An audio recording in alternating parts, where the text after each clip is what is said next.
There is a podcast that lies between the imagination of two simple-minded earthlings.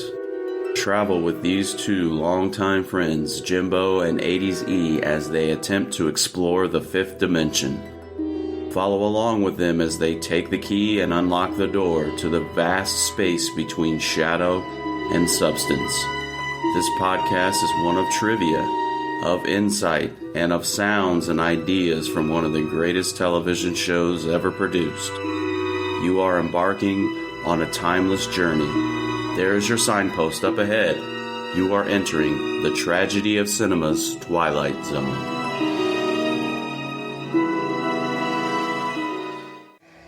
Pleased to present for your consideration Mr. Booth Templeton, serious and successful star of over 30 Broadway plays, who is not quite all right today. Yesterday and its memories is what he wants, and yesterday is what he'll get. Soon his years and his troubles will descend on him in an avalanche. In order not to be crushed, Mr. Booth Templeton will escape from his theater and his world and make his debut on another stage in another world that we call the Twilight Zone. Alright guys, welcome back to the Tragedy of Cinema, the Twilight Zone series. I'm your host Jimbo, today joined in the fifth dimension once again by my co-host 80s E, here back in the fifth dimension, and hope everyone's doing well. Yep, hope everybody's got their Christmas shopping done or getting close to it being done.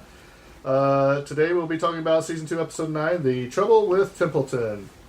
Eric, I do not have any questions for you this week, so we'll just go ahead and kick it off to you to start the episode.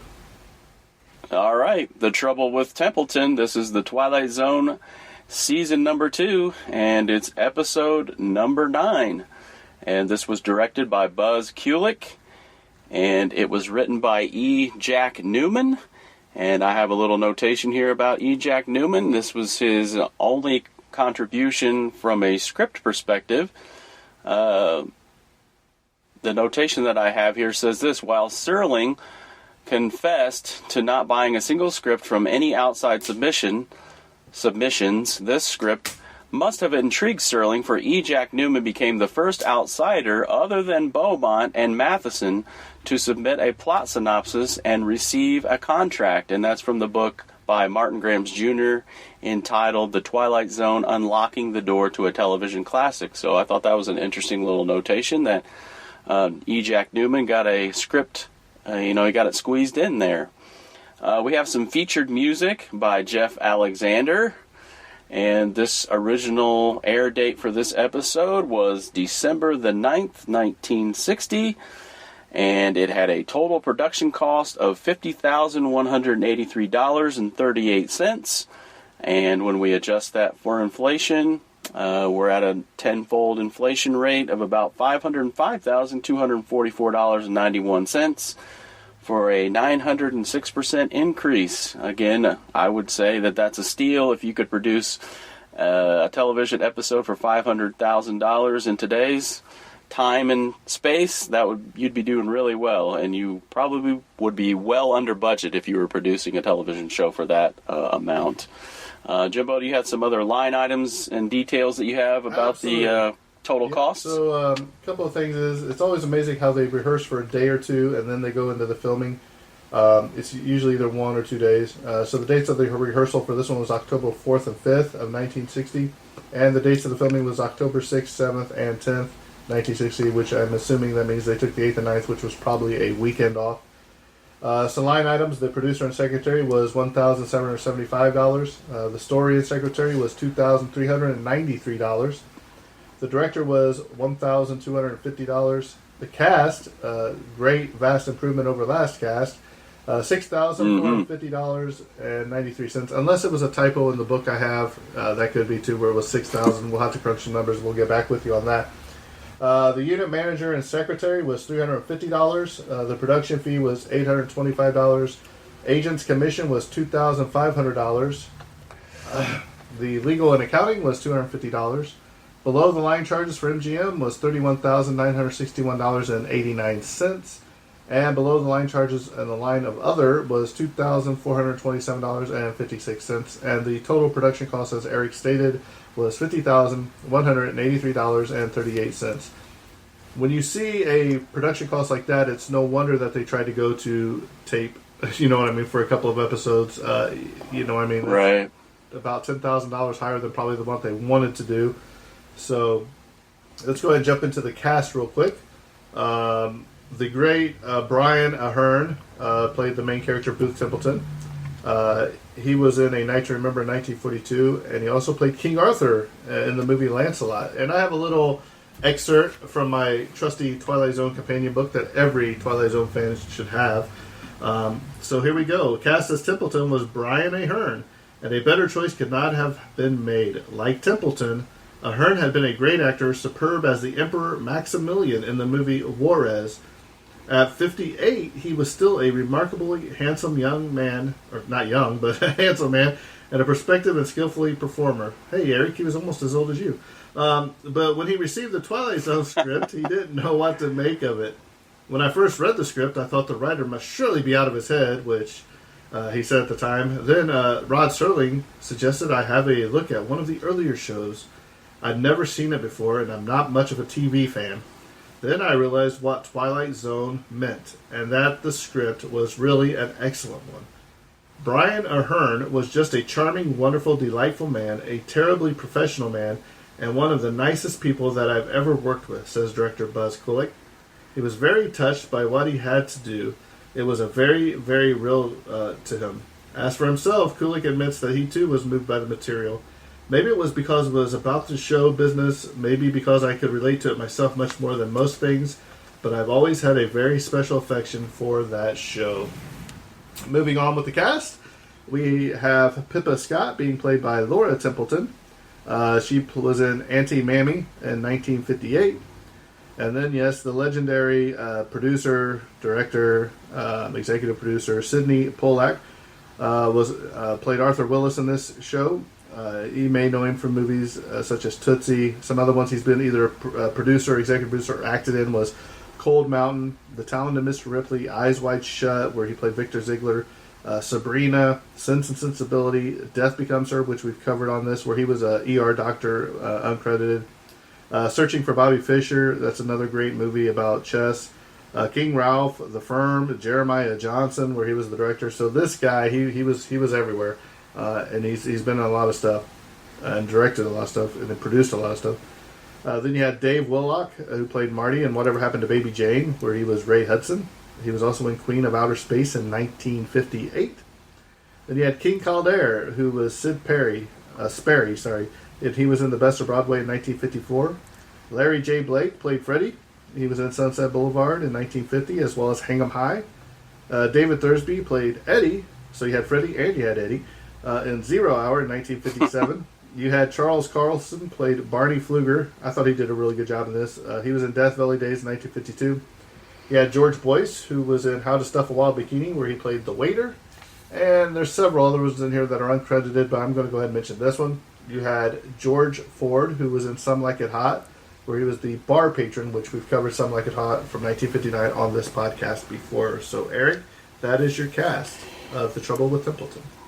All right. Just as it relates to Brian Aherne, I hope I'm pronouncing that correctly, but it's interesting how this character sort of mirrored his own life in acting. Like he was actually an Oscar nominated for it says stage and screen here in his mini bio.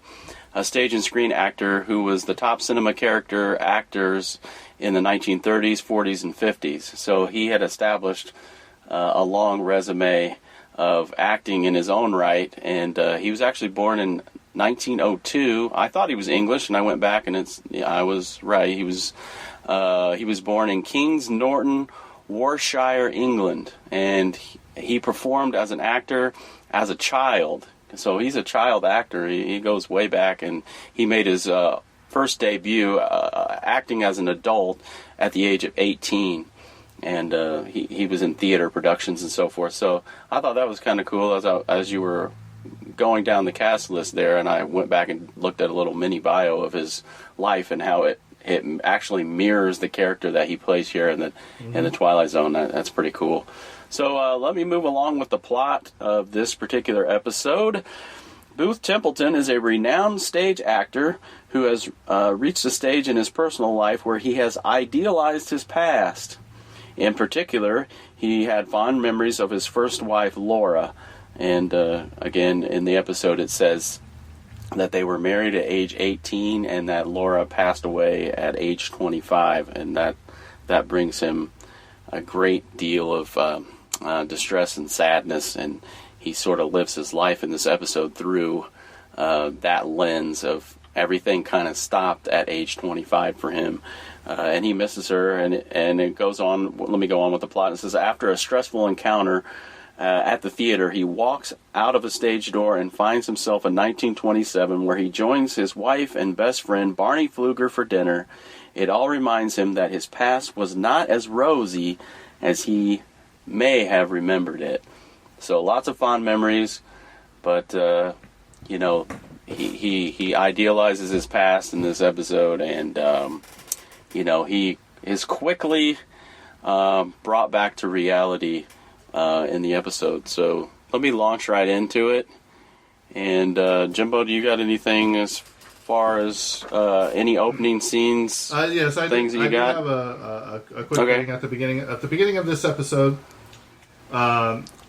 you see Templeton with his, I'm assuming, butler.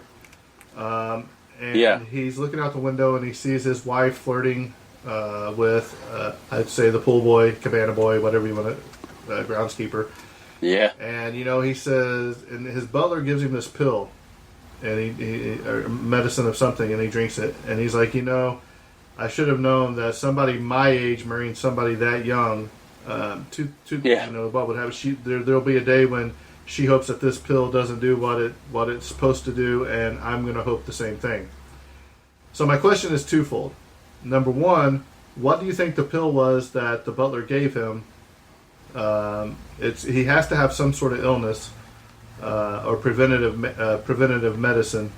And number two, do you think that throughout his life that Templeton tried to marry young to keep the memories of Laura alive? Yeah, that's an interesting observation. That there might be something to that. I really didn't consider the pill too much. I thought maybe it was just a vitamin of some sort or whatever. But now, in the context of the dialogue, maybe it was some sort of heart medication. Who knows what kind of medication it was. Maybe that is quote-unquote keeping him alive. But I had another question in regards to the opening scene. Is this the same pool? It is. That we see from the episode that we covered a few episodes back, Trouble with Machines. Is that the same pool? No, it is the same pool. No? It is the same pool from two other Twilight Zone, though. Okay. It is the episode of the Queen of the Nile and episode of the Bewitching Pool. Okay. I don't think we haven't. I haven't got that far yet. But I do believe the Bewitching Pool, if my memory serves me correct, that's where those kids dive into the pool and they go off to that... basically to another land or whatever. I might be at the end of this season. Okay, yeah, I haven't even gotten to watch those two episodes yet. At Cone Park on the MGM lot, and it's part of Lot 2, so that is definitely one note I did have.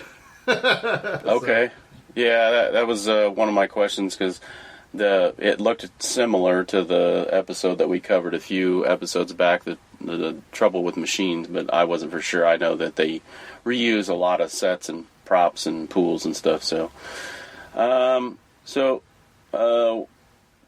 nothing really sticks out other than this guy, obviously. What's his name? And the butler, is his name Marty? Is the butler's name Marty? Sorry, I'm looking back at the cast list, but I think so. Nevertheless, this butler is, you can tell that their relationship's really close, and he's more like a friend, and they're really close, and he's probably been around a long time, and he tries to comfort Booth and, reminds him, because, Booth has sort of got a really pessimistic view of his life as it sits now. He understands that his position, and, he's kind of maybe a has-been, and he's kind of bemoaning that fact, and he's sad, but everything seems to center around the loss of his wife at an early age. I mean, to lose your wife at age 25 for anybody would be pretty monumental, and it very much would stick with you in your life. But I thought this was an interesting little detail. Like he holds up what is that thing? The ballerina, the music box thing, and then when he talks about her death, the music stops. So I thought that was a point of a focus by Rod there. That when he talks about her dying, it's almost like Booth died that day too. Like everything is lived in the past for him. Like he it's hard for him to move forward in all these years. So I thought that was a pretty cool little detail. Anything in the opening scene, and it looks like his bedroom, and then we get to Rod's narration here, the opening monologue, which comes in, I think it comes in a little bit earlier than the last episode. Not 7 minutes in, it's a little bit earlier, and it's just, I don't think it's really that, it doesn't really stand out. The camera just sort of pans over to Rod, and he's standing kind of in the corner of the bedroom, and he delivers his monologue. And the next scene we come to is it the butler that's driving the car too, or does he have a driver? I can't tell. I didn't really but pay the driver, attention to that. I didn't either. And so the driver drops him off at the studio, the acting studio, and he's confronted by who is this guy?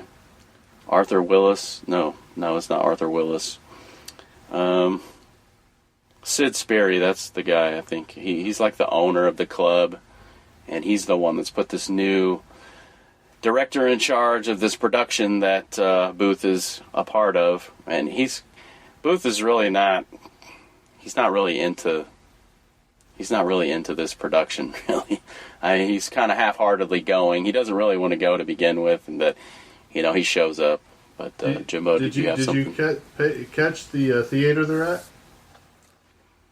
They are at the Savory Theater, which is the same as in the very first episode of Twilight Zone, Where Is Everybody? Yeah. As well as it's referred to in the episode The Dummy, where the dummy actually says something verbally. So, it's very interesting that it's kind of like the Twilight Zone is its own universe, you know what I mean? Where all these episodes are happening in the same area, you know what I mean? Yeah. Yeah, I'm trying to go back in my mind to the Where Is Everybody, and that's where that comes into play. Is that the very end where the booth is set up? And that's where he runs into the movie theater, ain't it? I think back then it was a movie theater. Oh, you know okay. I mean? And this is actually a stage thing, okay. I do believe. Yeah. I don't really have anything for these opening scenes other than this new director, Arthur Willis. He is a no-nonsense. He's kind of giving it to Booth like, I don't care whether you're a young or an old actor or whoever you are, you have to be here on time, and there's 3 important dates in the life of a production, and he goes on and gives a speech, and for some reason Booth cannot remember the Sid Sperry guy's name, and he starts to take offense to that. I thought that was kind of funny. But I mean, Booth is a seasoned veteran, and he's going to go. Reluctantly, he's going to go in. He's going to do his job, and he's going to get it done. He's done this 1,000 times probably before. Did they say something like he's done 30 Broadway play or 30 plays or something like that? They said. Yeah, something like that. So he's just going to go in and he's going to do his job. He's a well-seasoned veteran, but there's a somewhat of a twist that's going to come in his life here very shortly in the episode. You may have already picked up on this, but if you've watched the episode, but this one takes place, and we're going to get to that, in 1927 and 1960. Those are the 2 times that this episode takes place. There's nothing really in the initial scenes that really sticks out. I do think that think that when the new director of this new play that's going on, when Templeton walks in, because he's just walking in like, he's like, when I say we start at noon, or 12, we start at 12. He said there are 3 very important days in the life of production. He said opening day, or first day of rehearsal, opening day, and then closing day or whatever, or closing night, whatever he says. And so right there, you can tell that he is off the cuff. Templeton's not used to this kind of treatment because he's basically a star. But now it's kind of like he's a washed-up star, according to the new guy in town. Yeah. So then, after those initial meetings with this new director, he kind of gets angry, right? And then he leaves the theater and he passes through the door, and that's when he's transported back to 1927 when his career was rip-roaring. And he goes out to the standing applause, all the people. Yeah, all the crowds, right, are standing around, and all of the posters on the sides of the wall, or on the sides of the building, are all of his big hits that he was a part of, and he was the leading man. I'll just throw this in here for all the car buffs again. With Ford donating automobiles, hey, Jimbo, Ford, that's where you work.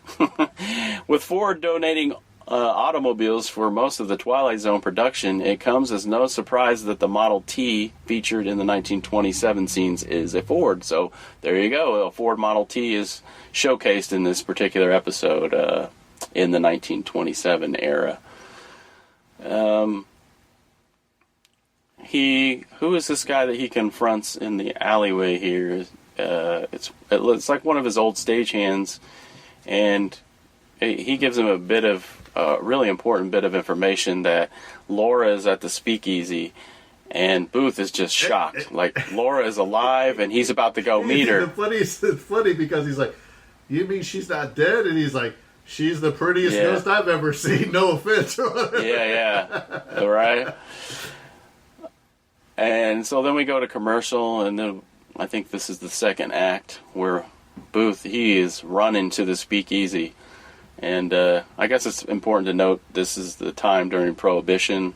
I think Prohibition lasted about 12 years or so. So this bar is kind of like an underground club / bar where you got a doorman, and he slides a trap door, and he has to kind of say the password in order to get into this place. But the doorman knows who he is, and he even knows what he likes to eat. I think he asks him if he wants a steak or the usual or whatever when he comes in, and Booth is looking for Laura, and so he takes him through the outer door, the doorman, and then he takes him to the inner door, and this is classic 1920s, I don't know, it's a hopping place. I mean, everybody's drinking and having a good time, and there was something important about this particular set, wasn't there, Jimbo? Right. Did you have something because there is on still this? a little bit more spoilers that we haven't got to yet. I'll wait till after we're done with this set. Okay. Well, this is an important set. This is I'll leave Jimbo to give you that information.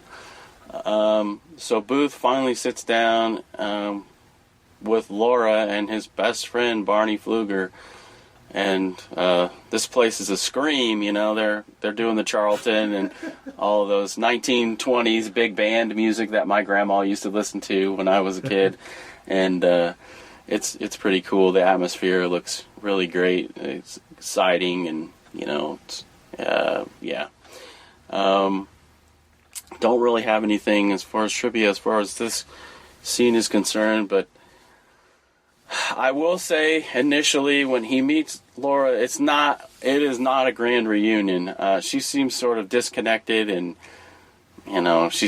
he's just falling all over her. It's like after all these years, however many years, it's been like 40, 50 years since he's seen her, and he just, wow, he's just so surprised, and it's kind of really touching and sweet. He wants to take her for all these years. He wants to take her somewhere to just talk because it's so loud in there, and he just wants to spend a lot of time with her, you know what I mean? Yeah, and it seems, if you ask me, his best friend or whatever, Barney Pfluger, she seems more interested in him, and that kind of throws you off too, because obviously time hasn't gone anywhere for her. It's still 1927, and it's just another day in the life of their marriage, and I don't really have a particular affection for this Barney Pfluger guy either. He doesn't seem like a really he seems disconnected too, and you'll find out why when we get to it.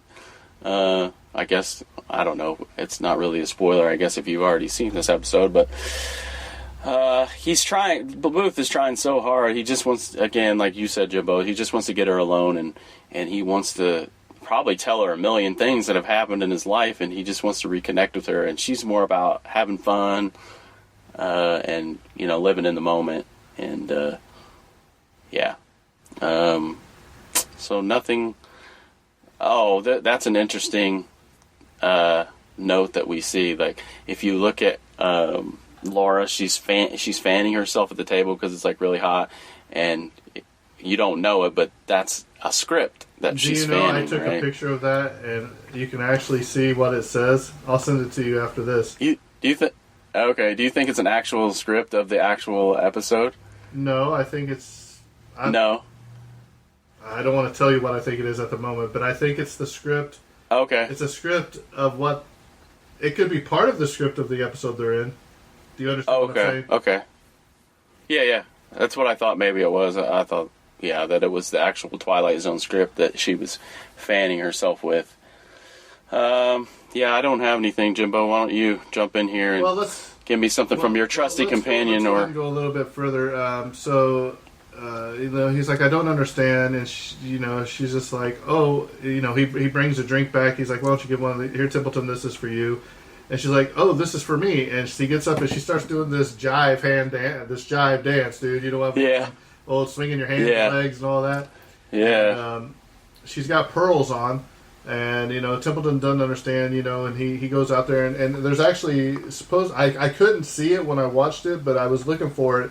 But supposedly that when he confronts her in the speakeasy, interrupts her dancing, he tears her string of pearls. When she attempts to dance with a broken string of pearls dangling over the back of her neck, he interrupts her dancing again, and before walking away, Laura begins dancing again, but this time the string of pearls are whole again. So this was an accident overlooked by the film editor putting together film takes from various shots. So I tried to see it. It's hard to see if it did happen. But this is... Yeah, they spliced it together. Pretty well. Let me go to my little trusty book, because we're getting ready to come to a part that's going to be hard to come back from, because basically she says, why don't you go back where you came from? We don't want you here, pretty much. And I think this is pretty good lighting here, because he ends up leaving, and as he's leaving, it goes dark and everybody freezes. And that's a great scene. Pans back over to her, and like even the background fades out, and it's just her standing there. She's got this look of remorse. I think it's remorse on her face. I do too. Because I don't think she really wanted him to go, but it was all part of the script, if you will. So let me read this little bit of information I found from my trusty companion book. The Trouble with Templeton has in it one of the most visually beautifully scenes of the entire series. This occurs in the crowded, smoky-filled speakeasy in which Templeton finds Laura, who is played by Pippa Scott. The place is loud with conversation and raucous music. At one point, Laura breaks into an absurd-looking Charleston. Templeton tries to grab her to stop her. She slaps him. I forgot she slapped him, too. And says, why don't you go back where you came from? We don't want you here. She returns to her dancing. The camera follows the devastated Templeton as he rushes out. The moment he exits, all those in the speakeasy immediately fall silent and still. The smoke, which had suggested gaiety a moment before, now suggests a ghostliness. I'll get it there in a minute. The camera pans across the room back to Laura. She steps forward. The expression on her face is one we have not seen before, one we immediately realize reflects her true nature, beautiful, intelligent, full of sorrow and longing. The lights behind her dim, leaving her alone in space. Then the light goes down on her, and all is black. The biggest concern we had, says Kulik, was that we would make sure that everybody understood that she was playing a part, and that she was really forcing herself to do this to get him to go back, you see. He adds modestly, it seemed to work. So, man, we can park on this horse for a while and take a couple rides all day long on this, because... it was a great scene. I mean, I can't express enough how great that scene is in the episode. My question to you, Eric, is: was this just a scene, as we will see in the script?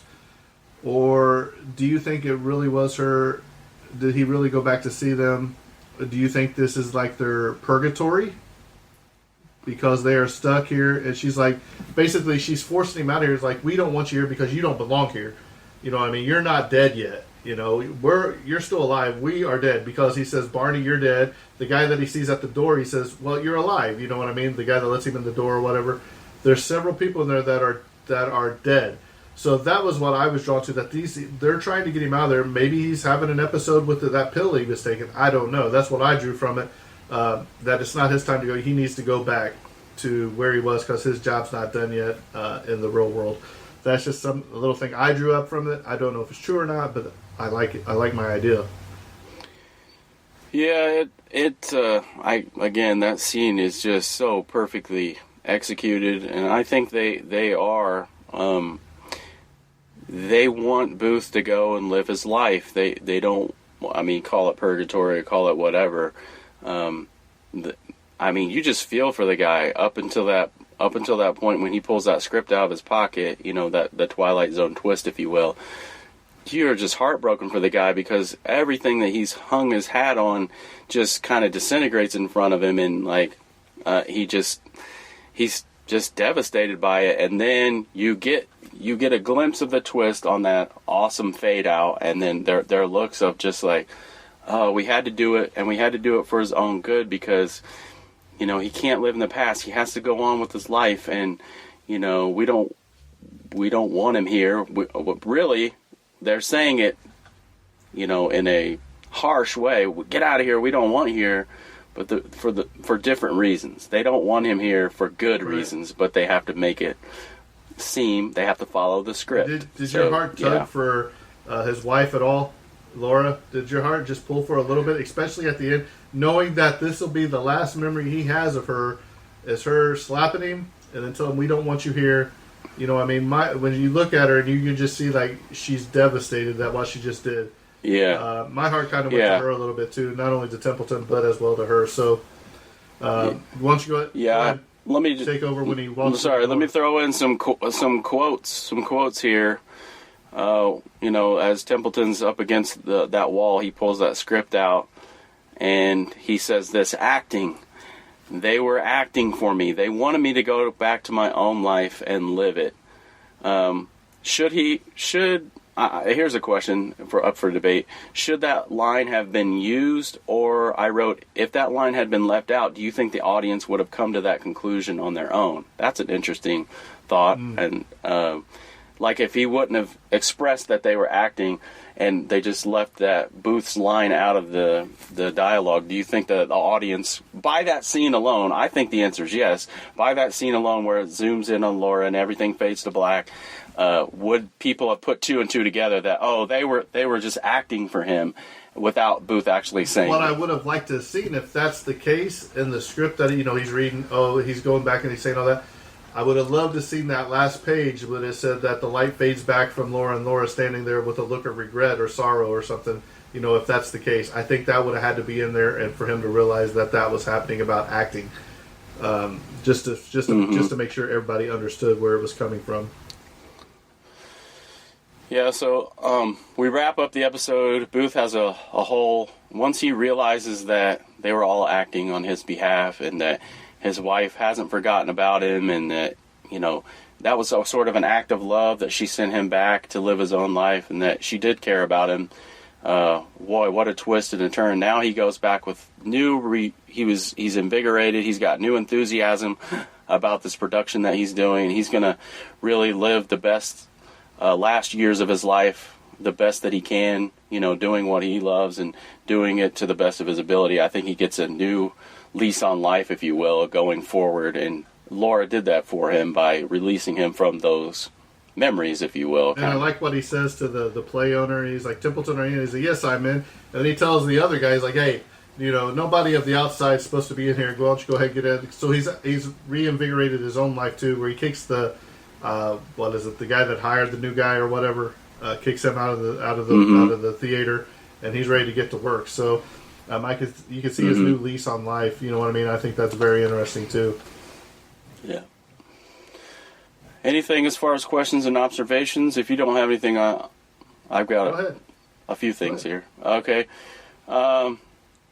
Memories are precious, but nostalgia or a hunger to recapture one's past can become a mirage, really. I think we see that in this episode. Back in the day, things always seem a little bit better, but are they really? Time has a way of smoothing out the rough spots, whether it be in relationships or personal achievements. Ask any older person about their athletic prowess in years gone by. You're likely to be regaled with visions of grandeur from their own minds. And that's just something that I wrote as far as an observation. And it's really true. We tend to... I have a little something here I can read off the internet after, Jimbo, you give your thoughts and observations. But nostalgia seems to be, it's funny how we always go back to the good things. We sort of block out all the bad things that may have happened in times gone by. But it's just funny how that works. And memories are precious. Like when you think about, of course, Christmas time. Like I'll just use that because we're approaching the Christmas season. I thought of that. Like there's never really, unless you have like a really bad Christmas where the hound dogs come in and tear up your turkey and eat it all and you don't have any turkey. You always remember. It's funny, you remember Christmas. You always remember the good times, the fond memories. You don't really think about the bad things that could have happened leading up to Christmas, or the things that always the bad things that surround it. It's funny how our minds sort of block and compartmentalize those things as it pertains to our memories and nostalgia and all those things. But Jimbo, do you have anything as far as observations or anything for this episode? I think that Templeton is living in the past. You can tell even from very on. He remarried a younger lady. I think he's trying to capture the memories of Laura and what he had with her, because no matter what he does or who he dates, it's never going to be Laura again. And you can tell that because she probably just married him for his money. He was rich, he was famous, and she married him for it. And now she's out there gallivanting with the pool boy, and they look very cozy. So I think, you kind of feel bad for Templeton, but did Templeton bring a lot of this on himself? I think the answer is probably yes, because he just couldn't get over the hump. You know what I mean? He's living in the past when he's not living for the day. I don't know what that pill was he's taking. I think it has something to do with it. I don't know if it's a depression medicine, maybe. I don't know. It leaves it up to an observation, so I think that's fine. Other than that, I just think that he could have done better. You know what I mean? And as he was going through all that, it's just something else.